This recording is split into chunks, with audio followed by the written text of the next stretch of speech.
Hey there, welcome to the REI Friends Podcast. I am your host, Catherine Storing. I am so excited to bring to you another episode where I talk to a regular person that started not knowing what he was doing, asking the right questions, educating the heck out of him. His name is Barrick, and he just shares where he's at, how he started, and I'm really amazed at how his mindset was so nimble to go after types of properties that people usually don't go at the very beginning, but he was able to be cash flowing really quickly.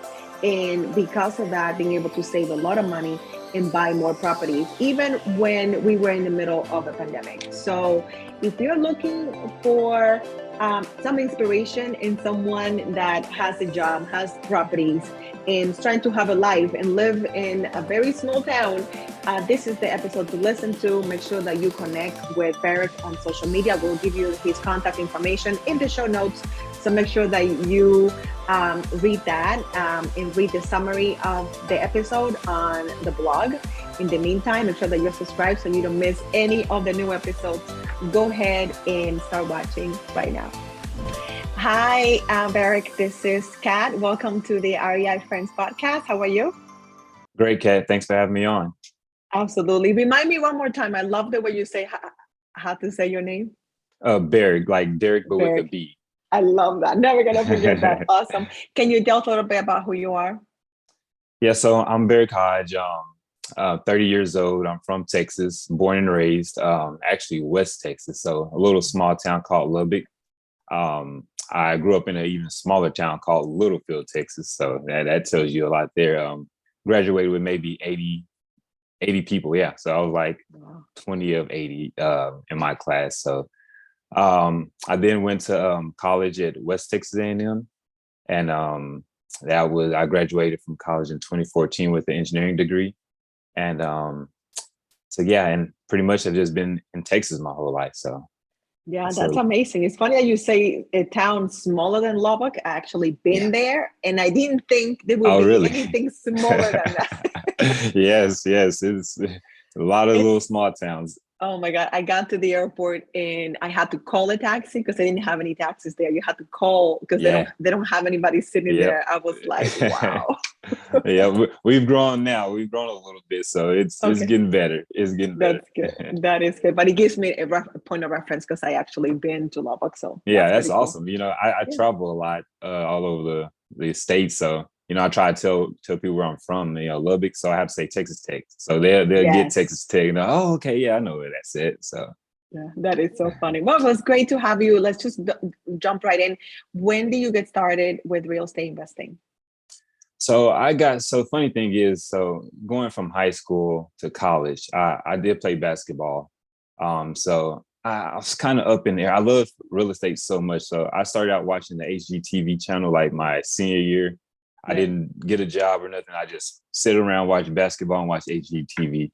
And I've always had like a passion for like before and after things. So I love seeing the renovations of homes, seeing it in the state, this distressed matter, and then this beautiful home. So that kind of got me into thinking like, man, and of course you see the numbers on TV and you're like, oh, those numbers are great too. I want to do that. So that's what Yeah. got me really started into it. But I went ahead and went to college. I was able to get my college paid for, so it made sense for me to go to college. So I ended up graduating, and 2018, I worked for a company called I won't say the company, but I worked Yeah. for a company that I had to travel a lot. So um, I wanted to get involved in real estate. I just didn't know how. So I'm like, let me see. Let me just start Googling things.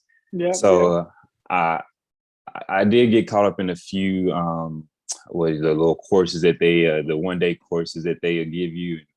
Then of course they want you to pay $30,000 to, Yep. to join, and I'm like, nah, there's got to be some other way. So, uh, in my territory, I would do a lot of driving, and so whenever I'm doing like these 2-3 hour drives, I start putting on podcasts and start listening to different people's stories and how they got started. And one of the things is I never wanted to really listen to the guys that had 10,000 units, and at that time it just was over my head. There Yeah. was nothing that I can really learn from that. I wanted to see the guys that just got started, and how did they get started? So I came across 2018. I came across the FHA loan, and I realized that you can do 1 through 4 units on that. So I'm like, maybe I try to find a 4 unit and stay in one and rent out the others. They called it house hacking. Yeah. So that's what I did in 2018. I bought my first property, which was a four-plex. That is so awesome. So you were working at that time, were you working as an engineer? So yeah, so working full time, and so like a field service engineer. So I was traveling a lot, full time, as full time as you can get. So yeah, I did that as on the side. So Okay, awesome. So you went from watching a GTV, which is the cleanup version. They don't show you everything that happens. You bought the exactly. fourplex. Was the fourplex turnkey, or do you have to put any sweat equity into it? So whenever I bought the fourplex, it had this Oh, fence around it. So I redid the fence, redid the whole fence. Um, the unit that I stayed in, it was good to go. It was definitely livable. I did end up doing some renovations in it, changing out the floorings, putting some paint, new carpet, things like that, um, and that was ready to go. All the units rented out, they just don't go vacant very often. That okay. was kind of one of the things that I looked at whenever I was buying the property. I kind of went to the rental history and tried to look at how many hits that it got whenever it was listed for rent, and every unit was a lot of hits. So I'm like, so people want to live here, so this is a good buy.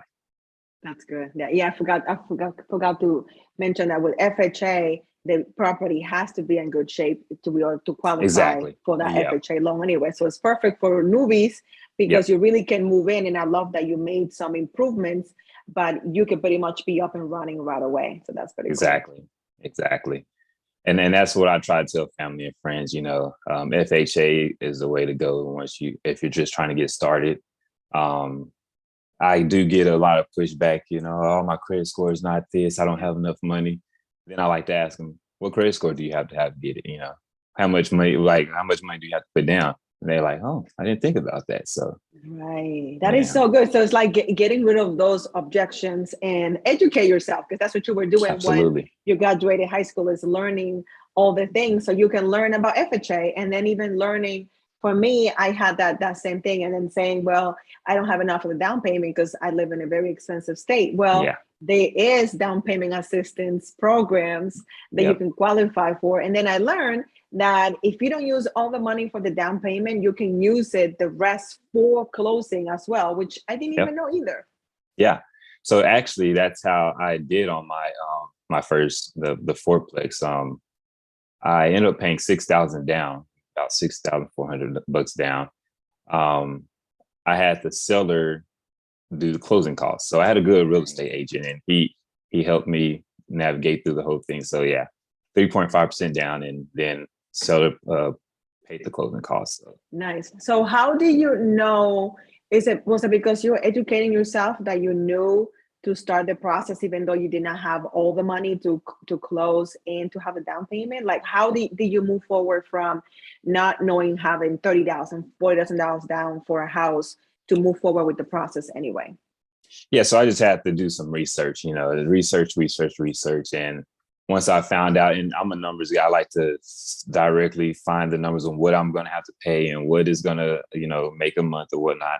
So, yeah, I ended up doing the numbers, and it made sense. I can stay in one, rent the other ones out, and still, at that time, I think I had to pay maybe $300, for rent. And I've always been the type that I hate paying rent. Yeah. I tell family and friends, find a way to not pay rent. So that's Yeah. how I got involved. Yeah, that is so good. So I was going to ask you if you were cash flowing already, which if you're only paying 300 for rent, that is cash flowing. How much will your rent have been if you were renting that apartment? Renting it out. Oh, so now I do rent it out. That place, I cash flow about, I want to say about $1,000 now, $1,000 on Right. that one. So, That's so good. Yeah, and so that's that's after, the difference. Go ahead. yeah. And that's after, CapEx and repairs, putting that aside. So Right. Yeah.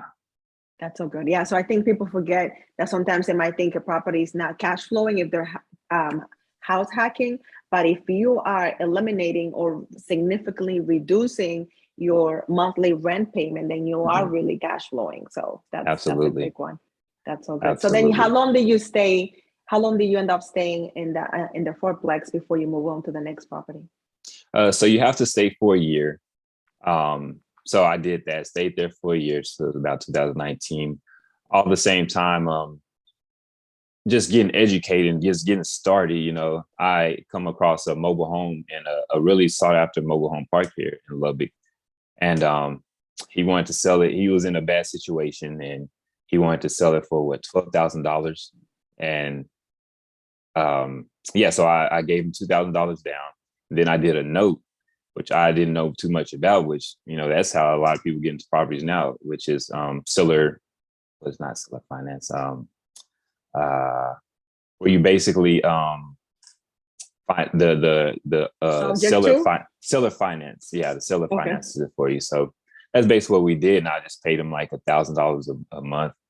And yep, so I ended up buying that, staying there. And so there was a fee to stay into the park, which is $300. So once I got it all paid off, that was my cost of staying there, $300. So it's just always been maybe like $300 that I have to come out of pocket for rent. But at this time, I have a renter in my fourplex now, so that's cash flowing, and I'm staying here for like $300 a month. So now I can just save money, Right. in a great place. That is so good. So let me ask you this. Did you know when you first started what investing strategy you wanted to pursue, and how were you open to a trailer instead of like quote unquote regular properties? Like some people get stuck on I only gonna do buy and hold, and they will not entertain any other opportunity if it doesn't look like that. Yeah. So for my mindset was if it's a deal, I just got to do it. Mhm. I just want to just get because I'm a huge believer in passive income and having that cash flow come in. So that's kind of my investing strategy now. Um, so yeah, once he was, and I knew what I can charge in rent, which I do rent that out now as well. So I'm like, yeah, I can't pass that deal up. And plus, I can put a renter into my fourplex now. It's been a year. It makes perfect sense. That's so good. Yeah. So do you always have that mindset of I'm just gonna make it work? Because you said you didn't even know that much about subject to or seller finance, but he wanted 12,000 and you went ahead and just gave him 2,000. How did you know that he was gonna go for it? Oh yeah, and so like you said, not knowing much about it at all. Like the first deal that I did, I didn't know much about what I was doing. I was just like, the numbers make sense. It's in a good neighborhood. I need to do this. I just have to just get involved because what's the hardest thing? Getting started. And that once you get started, I just know that some way somehow deals are going to start coming from left and right. You just got to get started. So yeah, whenever he came with that opportunity, I knew that for one that it was a community that everyone wanted to be in. Every time I hear someone talk about it, like, oh yeah, a lot of people go there to retire and things like that. So I'm like, I can't believe he's only selling it for $12,000. So it was a done deal there. Nice, nice. And so you were not hung up on the fact that it wasn't on a park. You were like Not at the all. Nope. youngest guy there, right? Yeah, yeah. And that's the funny thing is living there in a mobile home and I had a little older car that I bought right after college, paid it off, didn't have a car payment, paid 300 for rent, and some people even, kind of talk down, oh, you live in a mobile home and you drive this car. But me being me, I've never cared what people thought. And I always know what I have going on. And I was fine with it. So just saved up. No, that makes sense. I noticed that the people that are trying to increase their portfolio, they're doing the same thing. They're not taking their cash flow and investing it. They are Hmm. saving it to buy Yeah. the next property, and they'll drive a beat up car, right? They won't Oh have a yeah. fancy car, because Hmm. you can do that later. Who cares? And Exactly. having a paid off car, it's really cool. It's huge. Yeah, it's huge. So I did that Yeah. for a while, and plus all the time I'm still working my job and, making pretty good money. So, it really helped me scale up and save at a high rate. Yeah, that's something that I realized that the smart investors are doing. They're not going full time right away after the Hmm. first or second property. Have you gotten any pushback from people for other investors that are full time without having a regular full time job? Absolutely not. My real estate agent that my girlfriend actually works for now, that they partnered up. He always told me, you don't have to come full time, and you have a good thing there, and you can make it work. So yeah, he's been a huge mentor. So uh, it's, it's been it's been it's been busy, of course, Yeah. doing both and whatnot, but it's worked. I do my own property management, so it can get busy at times, but I love it.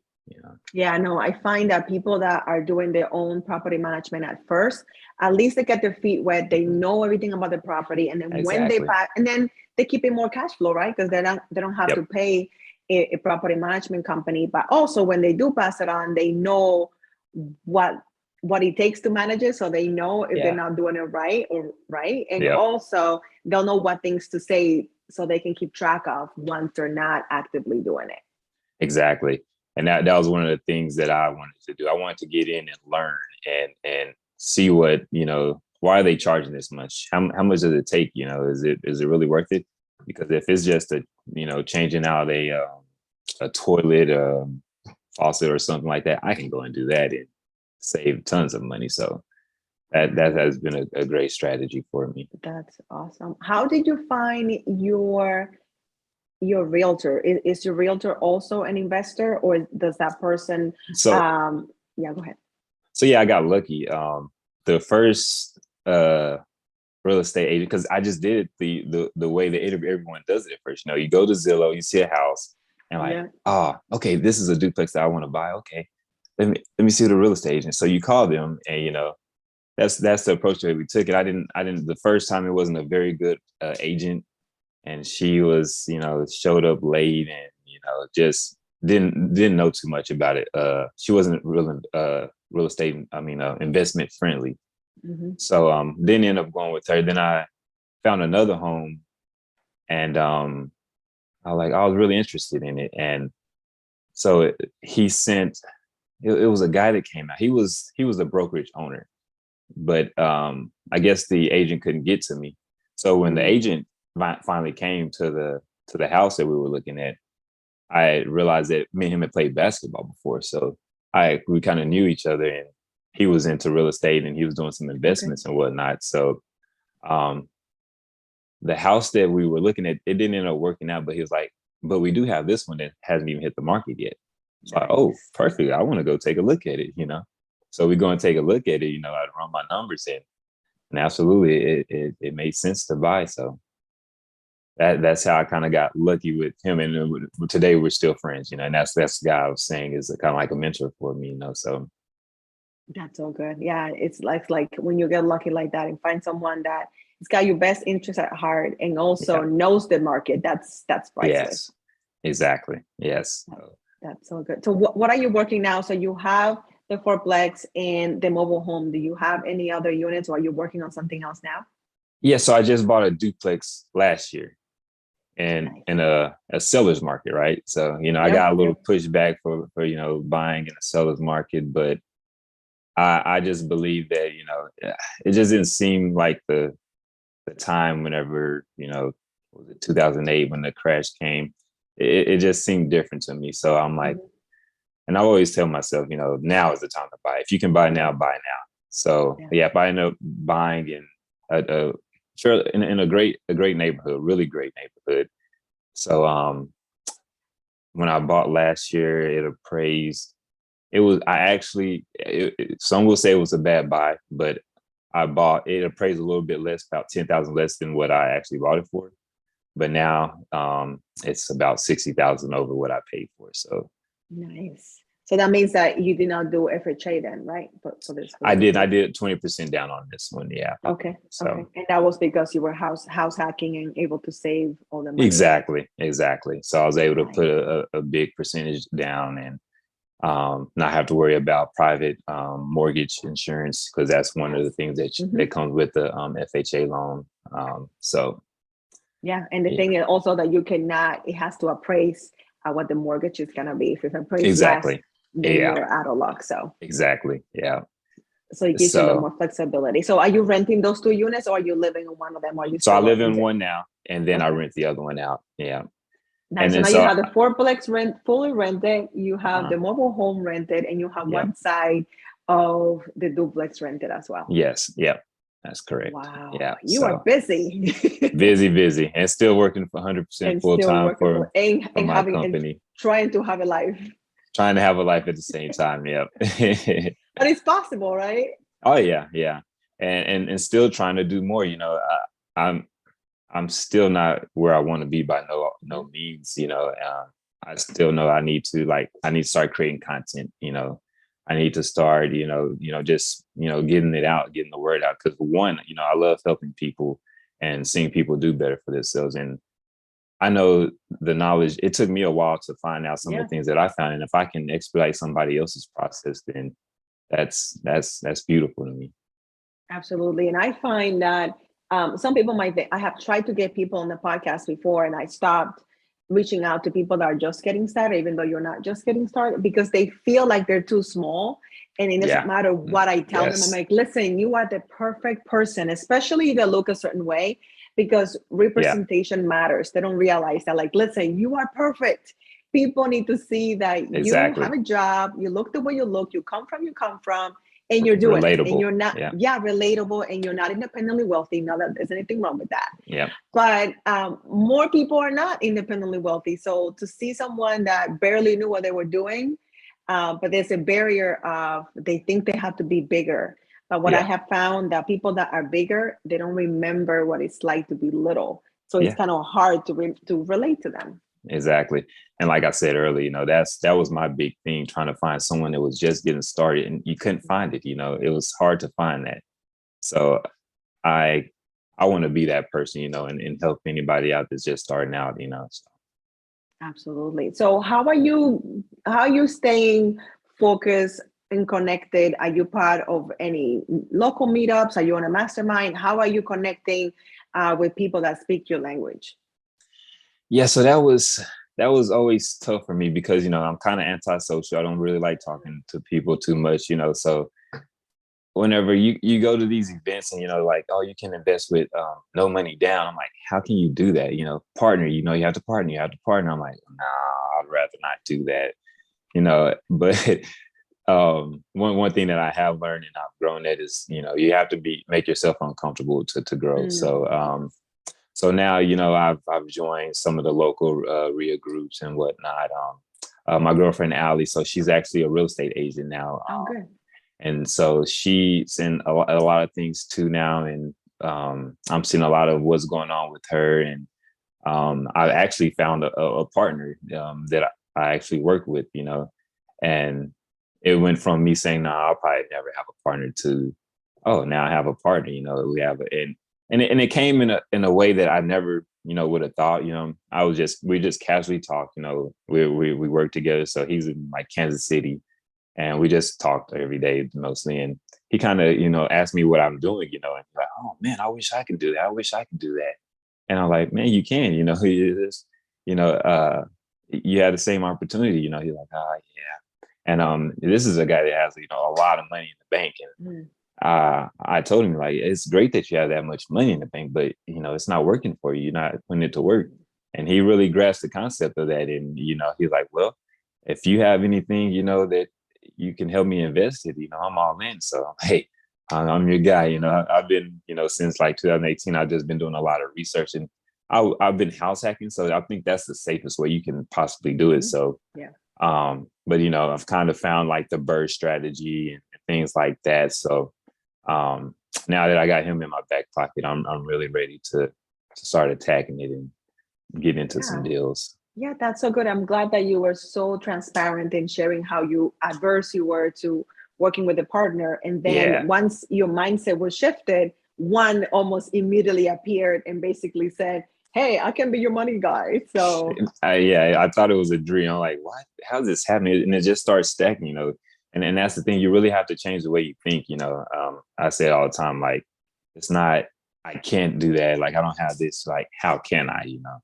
And that if you start thinking, how can I get something done? You first of all, you take your brain to a whole nother place of trying to figure out how you can get it done, and then it's unstoppable from there.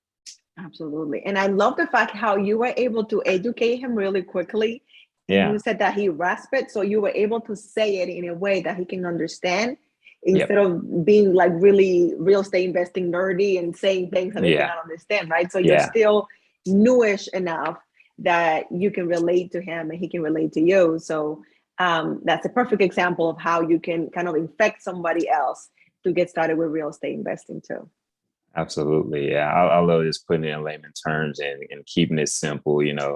We can do the numbers and really hit the numbers. But as far as understanding, I want it to be as simple because it's not that scary, and you can, if you listen to the wrong thing, you can get, um, turned down from me like, oh no, that's way too over my head. So I've put in a lot of time just trying to educate myself and trying to just figure out, what exactly it is that you need to do. And it's starting to come to the light, starting to understand, the process. So, That's so good. So, what would you say if you could talk to younger you before you started with real estate investing? What would you like? What would you do different, knowing having the knowledge that you have now? oh man, I would have started buying early. I would have started buying. I would have been figuring out ways. I would have been going to my family, and I would have been trying to get, just cash to invest in. I definitely would have made offers. So Okay, so do you find that you were not? What was stopping you from making more offers earlier? I didn't know. I didn't know how to Okay, make an offer. I didn't okay. know. I was just like a lot of people think now. I didn't have enough money. I didn't have the right credit score. I just didn't know. And once I started just going in FHA, what's required? I didn't even know what was required. Just the stigma that people have that you got to pay 20% down first, Mhm. and you have to have the high credit score, which is what a lot of people still think to today. And Yeah. And what's high so anyway? It's different for everybody, right? What is yeah, a oh yeah. high credit score? What is Because exactly? Yeah, when you learn from FHA, they're not asking for that much. And then I even found myself thinking, okay, I live in Massachusetts. If you're gonna buy a house, you're lucky. If you're lucky, yeah, maybe 700,000, maybe, you yeah, know. But what's 20% of that? So you can get stuck on, yeah. I need 20%, but what is the number? Like, do the actual math, and then you might realize, oh, I actually have half, or maybe I have an aunt that will lend me the money, because you can do that, right? So Exactly. having the information instead of just getting stuck on, well, I don't qualify. Well, how do you know? And then Yep. who do you talk to so you can qualify? They are organizations that literally have money that they cannot give because people are not asking for it. It just blows my Exactly. mind. Yeah. Yeah. So that's the first thing, just getting started and finding out what you need to do, call the bank, get a approval, see if you can get approval, and they'll even tell what you need to do and what you need to work on. So That's so good. Yes, even if you don't qualify, great. How do I qualify? What how do do I I need to work qualify? on? Yeah. Yep. That's so Yep. good. That is so good. So, what are you working on right now, in terms of your properties or your strategy going forward? So now, I really, I really want to do some burrs, buy, rehab, refinance, repeat, if not Mhm. in that word. But Yeah, yeah, so like I said, I finally have an investor now that's willing to put up the whole um, uh, cash for the deals. So just making offers right now and then trying to close on a deal and get yeah, started. And that's good. I've since I've been doing property management, and I even did a rehab. The duplex I'm staying in now, the site that I'm on, I did a full remodel on it. So um, I'll probably do the contracting myself and do all the repairs myself. So that'll save money in the process as well. So Right. That will be a good thing to document. Hint, hint. Once and you start exactly, yeah. creating content. And that's what I said. I need to start creating content because I've done all this with these and I haven't recorded anything. I haven't done any before and afters, and Right. this content that people want to see, So Right. And then you'll forget. One thing that I'm doing is I'm actually writing, documenting my own process because I have built all the businesses and I didn't remember. I tried to document after the fact. It's not the same. Exactly. Your experience is not the same after Yeah.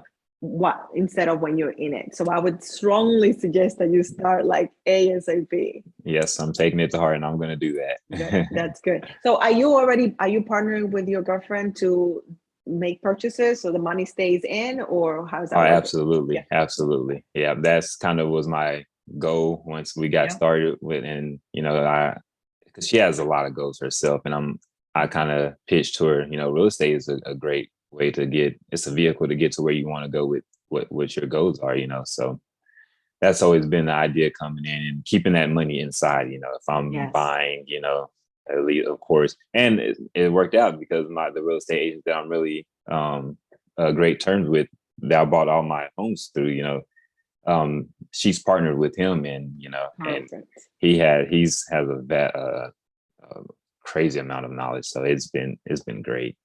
That is so good. I'm excited, and also it's nice that you guys are doing it kind of together because now you have something else that you have in common. So when you're talking, when you're hanging out, it's another thing to get you guys closer. So that's a plus, right? Yeah. That is so good. So where can people find you online? Where you hang out the most? How can they learn more about you? So Instagram and Facebook is probably the most place that I hang out. So Barrick, BARRICK _ Hodge, HODGE. For both is my way to connect with me. So perfect. We'll put that in the show notes. And I'm going to start creating content. Yes, I'm going to follow you to make sure that you are creating content. Keep me accountable. All the inspiration we can to. It's very easy to say just do it, but because they always say that would you say the first property was the hardest and then it got easier after that? Absolutely. Yeah. It was definitely the hardest. Yeah. Okay. Yeah. So, and that has been not knowing exactly what I was doing on that one. It worked out very well. I got, with COVID going on, all these, the flood of people into the market now. I'm getting calls every day and offers on that same house that, like I said, I paid $6,000 down payment for it, and it's cash flow. So I've obviously got that $6,000 back. And now it's appraising for like 300. I'm getting offers for 300,000 and things like that. And what do I owe now? I owe like maybe 170-ish on it. So wow, that's awesome. So yeah, but you got started. That's key. Didn't know what I was doing exactly, but got started, and it's appraised for a very great amount. So life changing for someone like me coming from a little small town and to where I'm at now. So that's amazing. Thank you so much. Thank you for sharing your story. I know that you're going to inspire other real estate rookies to get started and put the fear behind and know that even with all the things you have going on, that is possible. Thank you. It's been great having you. Thank you so much. Thanks for having me. Absolutely. Guys, there you have it. It's another real estate investor doing great things and not letting any obstacles, like not knowing how to get started, how to invest, or even what the rules were. But those were not obstacles for him. And I can tell you that they're not obstacles for you either. So make sure that you're subscribed so you can listen on Amazon Music, on Spotify, and Apple Podcasts, so you don't miss any of the new episodes of the REI Friends Podcast. Please know that I love you, that I'm rooting for you, and I'm going to see you super duper soon. Bye.